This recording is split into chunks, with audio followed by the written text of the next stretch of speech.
Hey, I'm Shane Varco, the Executive Director of the Dalgarno Institute. Welcome to our Dalgarno Institute's no-brainer resiliency building sessions.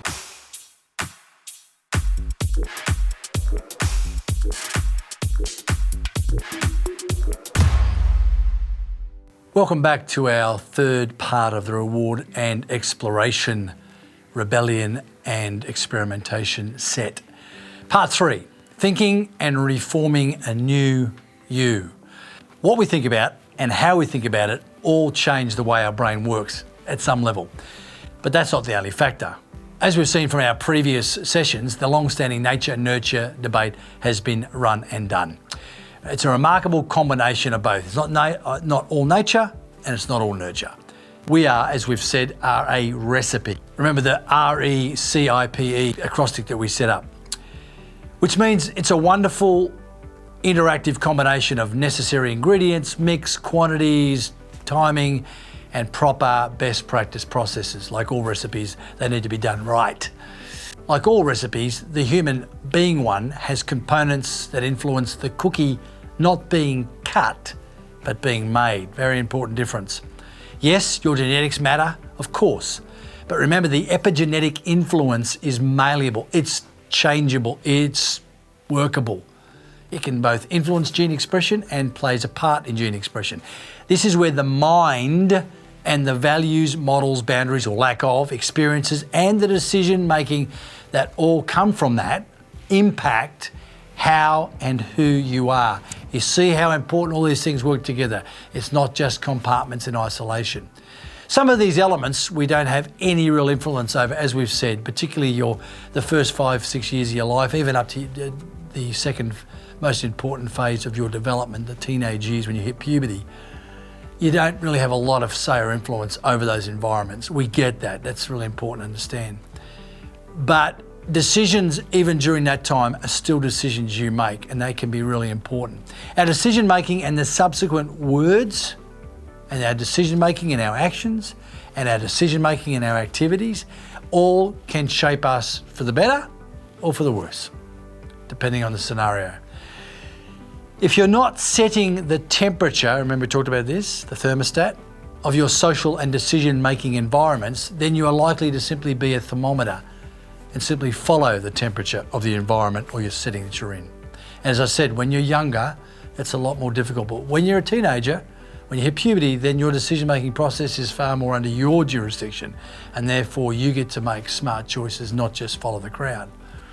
You can be a thermostat that makes quality, healthy, potential and capacity fulfilling calls on your life and potentially impact for the better many people around you. And that's what most people want to be in our influencer age. They want to influence, but how are you doing that and where is all around decision making. So let's look at today's conversation starter. As a group, as a class, as a team, or as a pair, I want you to share and discuss the following. What factors, elements, people, environments do you find messes with your and your group's focus when it comes to engaging reward or rebellion and exploration over experimentation?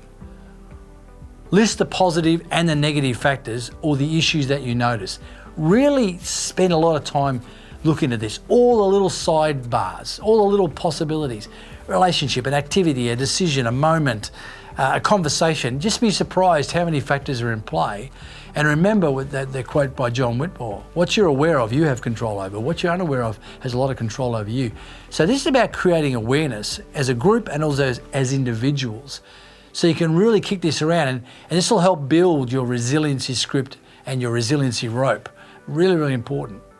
Your mind, not just your brain, and resilience building decisions.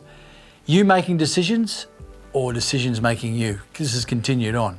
There's a famous French philosopher by the name of Descartes who once coined a phrase that's become well worn by now. I think, therefore I am.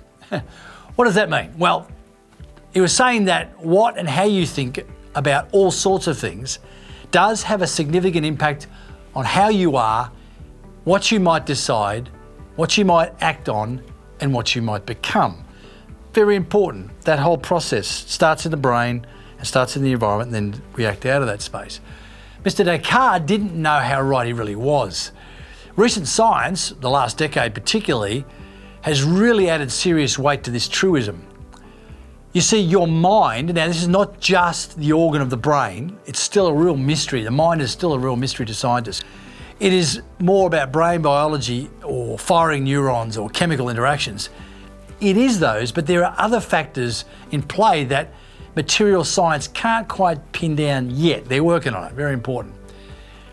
So when we're thinking about issues and the brain and the mind are engaged with all those other factors, values and whatnot, most people, when they engage with new data, ask two core questions. As individual agents, we're trying to figure stuff out. We're trying to make sense of the world. We're trying to make sense of what's going on in our environments. So the first two questions generally are why? So why is that the way it is? And the second one, is it true? Because, we try to figure something out, so the process, but then we have to figure out its value. And truth is, something has to be true or factual before it's actually worth any weight. However, there is the third factor that informs us in the background, and this is getting more and more weight than ever before. And that third question is, who said it? This, in a social media and marketing culture, can have incredible sway over what you listen to and how you receive it. If something is true or explained accurately, it doesn't all of a sudden become the opposite just because an individual saying it isn't liked or valued by you. In other words, something can be true and right, but if that person is, for whatever reason, in your mind, uncool or unpopular or not an influencer or whatever, then all of a sudden, no matter how much fact and truth they're saying, all of a sudden is not considered anymore. And that's pretty scary. Now that's what a thermometer does. A thermostat actually listens to the whole picture here. Sure, the person saying it could be a complete goose and a complete horrible person, but doesn't not mean that what they're saying is true. That's really important. So you need to be bigger than that emotional moment. But now, in our post-truth era, you would have thought that any pursuit of what is true and right and good would be about developing our agency and our humanity and our capacity to be really good human beings and productive human beings and supportive and caring and developing human beings. You would have thought that was the case, but now with this market and all this junk going on, the questions aren't around, is this going to make me a better person, a better human being? It's often, sadly, what's in it for me? When am I going to get it? And how can I get my way? Now, those kind of questions are the questions of a child. As we said before in our previous session, no one likes to be around kids acting out selfishly and behaving like little brats and chasing their own thing. That's really tedious. Yet, when we're growing up and maturing, we're supposed to be putting aside those things and actually becoming better human beings, not just for ourselves, but for others.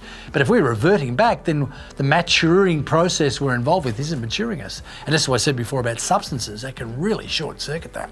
And it becomes very much more about me and mine, how I feel, when can I get it, what's in it for me? And certainly that's the ultimate expression of addictive engagement. When someone's addicted to something, that it's always about getting that whenever, however, and for whatever reason, when I want it. That becomes the driver. So that, again, you're no longer making decisions. Decisions are making you. And you are absolutely that thermometer, just going up and down. And you are no longer a thermostat actually making smarter and wiser decisions. The capacity and agency developing caregiver, the parent, the significant other, is supposed to set up your environment to help you explore the best options, not experiment with bad ones. As we've said that before. It's supposed to set you up to seek reward, not engage in rebellion. But again, those are all factors. You still, even as a teenager, even if you are in toxic environments, can still make smart choices if you give them the right information. Time for a how not to say yes to a me and my community wrecking drugs clip. This particular video is an excerpt from our I Wish I Had Never curriculum. And this particular session is an overview called Busted. And it looks at clinicians who have worked with people who got caught in the substance use space, particularly between the ages of 12 and 20, and the long-term harms that were incurred by them. And also the mechanisms that had to be engaged for them to get out of it. Once you've looked at this is a snapshot. You can go online and look at more, but once you've looked at this, as a group, I want you to sit down and talk about some of the factors you may have already experienced or you've seen others experience, and have a talk about how you can help each other in those spaces or help those people, and work through what it looks like to make smarter decisions, particularly when you're under pressure, and see what sort of outcomes you come up and add that to your journal. See you next time.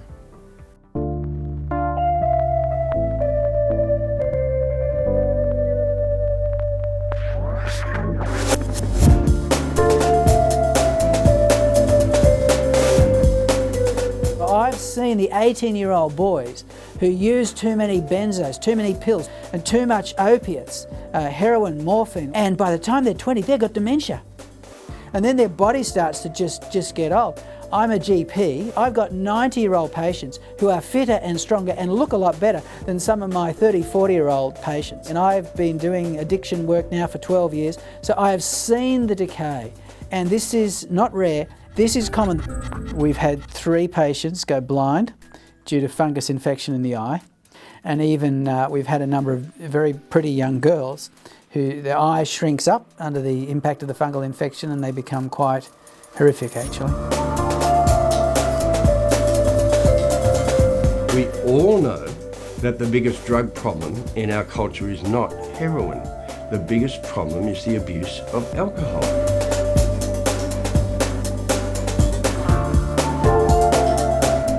Methadone's become famous and it's become the best accepted medicine. Unfortunately, the long-term effects is that you meet somebody at the age of 18 and you take them on to be a 40-year-old addict who's now addicted to heroin and methadone and any opiate. But each of those individuals have only got one life, and so you've accidentally taken the 18-year-old into a chronic addiction pattern which is going to interfere with his enjoyment of life, interfere with his productivity, interfere with his relationship with the community around him.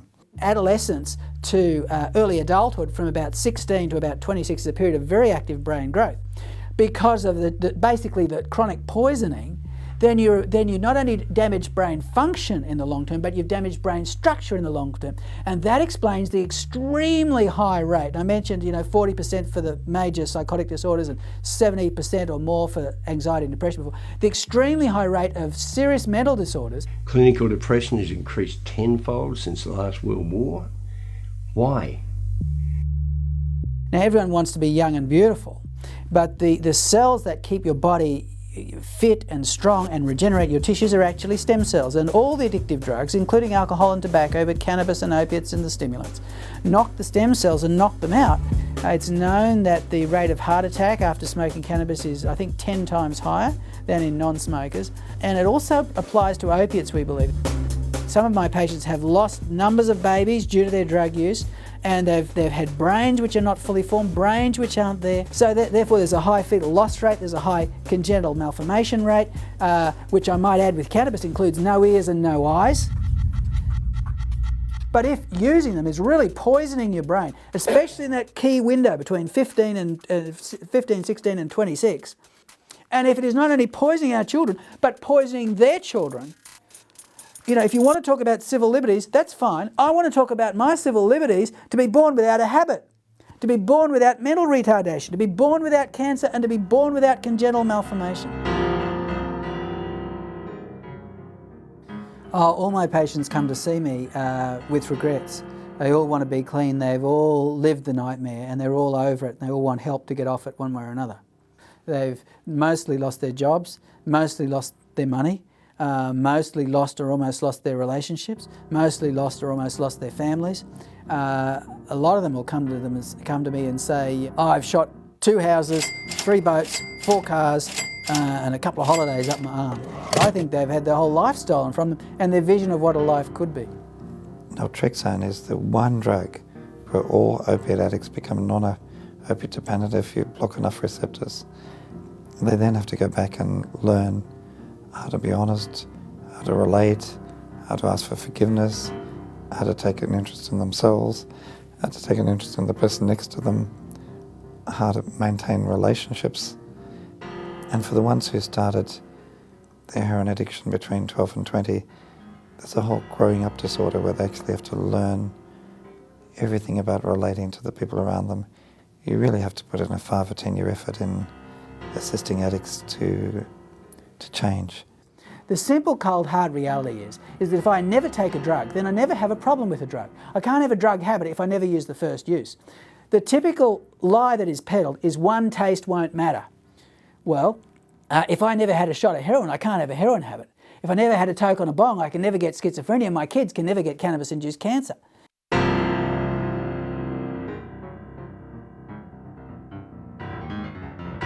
Violence of citizen against citizen. Now, we've got used to that on Saturday night, but that is a terrible sign of the collapse of a culture.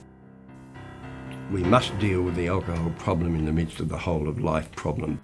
Most patients, in my experience, who come to our clinic come through the door and say, look, I dread the idea of detoxing again, but I don't want to be addicted to legal opiates or illegal opiates, and I really want to actually get better. You talk to my patients who've lived the nightmare and they all say to a man, don't go there, I wish I'd never done it.